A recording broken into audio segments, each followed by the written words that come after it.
If we pay extra, could we maybe get some grease or fat? It's Easter afternoon, taking a long trip for our family. But I am starving and trying to stay good, as good as I can be. This is the best. That is my favorite. What is your favorite? I like the liver. It melts in your mouth like butter. Those fat pieces. Ooh, I got a really good salty one. I'm glad they've added more salt.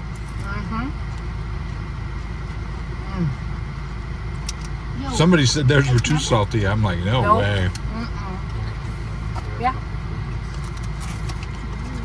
You want one, Levi? All right. There.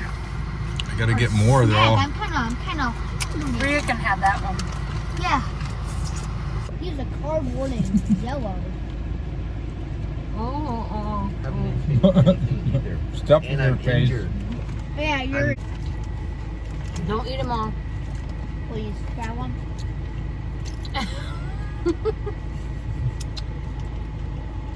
That's how they go. So I just got done with my workout, and I've had this sitting here for looks like 60 minutes now, and it doesn't look like it's anywhere close to done, but it's at the done point on the meter here, past 9 minutes actually. So I'm gonna go ahead and pull this meat off. Now I did this at 129 degrees. All right, so I can pull it off the grill. So it's done rare according to the numbers, and that's because once I'm done searing it, it usually gets cooked a little bit better than I would like. So I decided to go ahead and go to a rare setting. Alright, so we got all that off of there. And then we're going to pat this meat dry. I'm going to go ahead and turn this up to 450 degrees for sear. And we're going to get a nice pan sear. Now meanwhile, let me show you what I'm going to do with the edges of this meat. Alright, since I don't have a grill that's really made big enough, a torch big enough to really do a good flame sear, I'm just worried about searing the edges. So I'm going to take this camping piece here, I'm going to take my meat and put it down inside this so I can hold it where I want to hold it over the plate here, so the fat can drip onto the plate. And this gets a nice caramelized look to the fat on the edges of the meat. Cinches up those little bits of fat that are real loose there. And I gotta wait for the Cinder Grill to heat up to sear, so this gives me something to do while I'm waiting on that. You just gotta remember your basket's hot, so when you go to take your meat out, you don't touch the basket in a place that's gonna burn your hand. I like this tip of the ribeye to be nice and crispy, and all the fat parts, I like to hit those with a little flame. I have no idea if this is a proper way to do anything like this. It's just what I have found that I like. It makes the meat really tasty and the fat really tasty and a nice texture.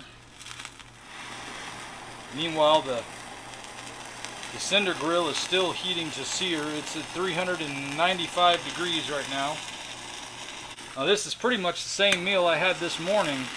However, I have had a full brick of Warrior Burger, where I take the hamburger and mix in the different organs in with the ground burger. So I was a little more hungry today than I have been. This will be my third meal, so I don't very often eat 3 meals in a day. I've noticed that when it's been getting hotter though, I get a little more hungry at midday than I have been when it was colder. Alright, so the grill just got to the sear level.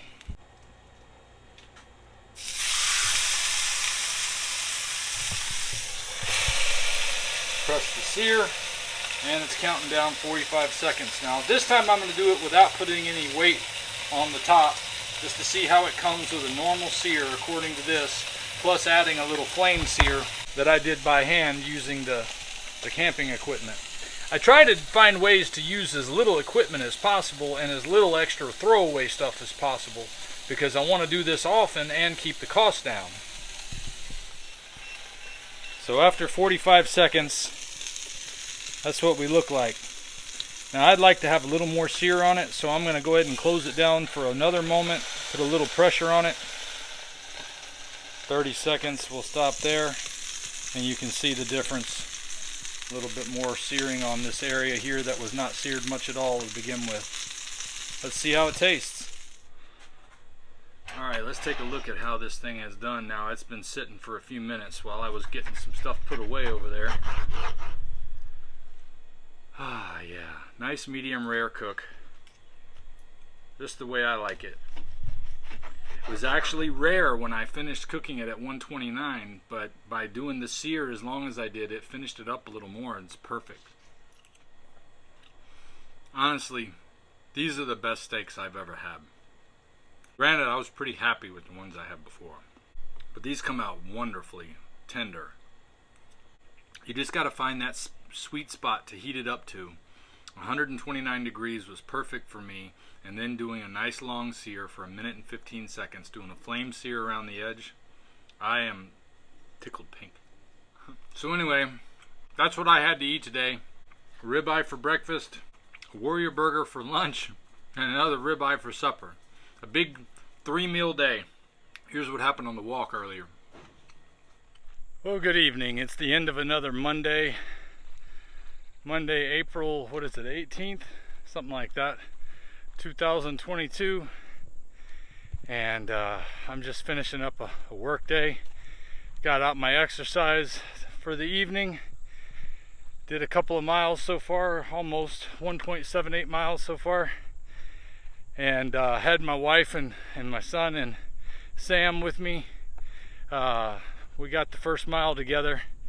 I stopped every 1/6 of a mile to do my squats and my push-ups today so that they could catch up, because my wife is a rock hound. She likes to stop and find all the rocks in the street that are dangerous for tires, but also she likes to decorate her yard with them. So she kind of does a double deed there, getting rocks out of the street and dressing up the yard.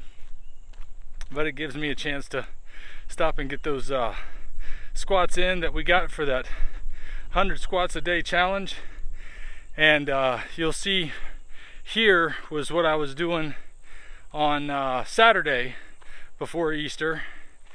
And I think Saturday I started recording. The first one you saw was in time lapse. That's why it looked like it was going really fast. I didn't realize I'd hit the wrong button at first, and then I got it set up to record for the next part there. And then Sunday I had a feeling I wasn't going to get a chance to work out once again, because we were just going all day Saturday and all day Sunday. But Sunday I got my my squats in also. I did them Saturday I did them early, Sunday I did them late. So I got my squats in late on Sunday. I didn't get a chance to go walking either Saturday or Sunday, but I got my squats challenge in. So with as busy as we were, it was amazing I was able to get that done. But I just wanted to come and encourage you to get yours done if you were participating in this challenge, because I gotta tell you, it's done wonders for my flexibility and my strength in my legs, and I'm really feeling some definition difference in there as well. So it's been a great challenge. That all the credit to Dr. Baker for putting us to this challenge.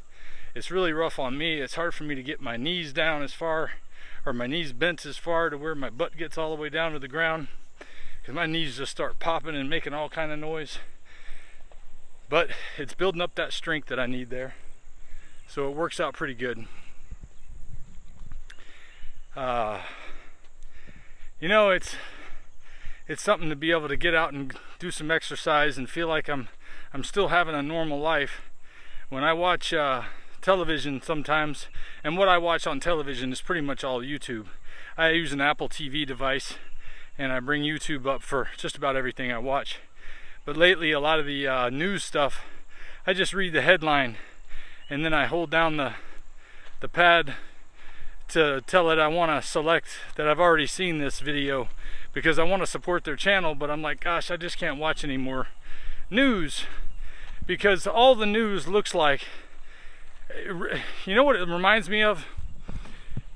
Back in the 80s, I don't know if they still do this or what they do in the radio anymore, but I know back in the 80s, the DJ that played all the music on the radio could pre-record what he was going to do so that it would sound like he was actually there, changing from disc to disc or tape to tape or whatever. And he wasn't actually even there. He just had recordings of his voice between the different tracks. So they would just play the whole thing, and you could be gone for a whole day like that. Well, it feels like we did 2020 like that, and now we're playing it on loop in 2022. All the things I knew were news back in 2020 are news now, like it's the first time we're hearing about it. And I know there's a lot of people out there that feel just like I do, like, so where were you? How come I knew this in 2020? I don't even have cable television. How was I able to know all the things that they're now saying, oh, that was true after all, it wasn't a conspiracy theory? So anyway, I see all that stuff and I think I can't watch any more of it. I don't know what's going to come of it all, but I am glad to see the truth is coming to light. But I still feel like we're being shined on here somehow, like they're still pulling the wool over our eyes on this thing because they're acting like they didn't know about it back then. And I'm pretty sure most people knew about all these things that are now coming to light that were true, that we were told were conspiracy theories. And I would name them, but I'd like to have this video able to be viewed because we still got censorship to deal with in this world. But that's where my exercise comes in. I can get out here and not think about that crap. I can just get out here and think about how my body feels better than it ever has. I'm 49 years old, halfway to 50, halfway from 49 to 50, and I feel better than I did at the best I ever felt in my life, which I would have to say was when I was 17 in high school. I was on the wrestling team. I had lost weight to get down to 189 so I could wrestle one below heavyweight, and I felt great back then. But even then I wasn't doing an all meat diet like I'm doing with Lion Diet now, and that has just changed everything. I'm loaded with energy. I have desire to go exercise, and I have the energy and motivation to get up and actually go do it. So I can finally say, screw it, I'm gonna get up and do it, just like you need to do. Say screw it, get up and do it. Go get off that couch, get out there and get that exercise you need. And if you don't have the energy, start with your diet, because that's what worked for me. And it may not be Lion Diet for you, but I'm betting one of the carnivore diets is going to benefit most people, possibly a keto diet. But for me, it's been 100% Lion Diet, and I am so thankful to have found it. And I'm just here to share this information with you, to not only encourage you to try it out if you think it's something that you just haven't been able to find the answer for, why you can't lose weight, why you can't deal with those pains and aches that the doctors don't have answers for. You got gut issues they can't explain. You got high blood pressure, you got diabetes. There's all kinds of issues that people are telling me that they have fixed with this diet or some version of carnivore diet. And I have seen the results, and you can see my results here. So what are you waiting for? Screw it, get up and do it. And I'll see you next time. If we pay extra, could we maybe get some grease or fat?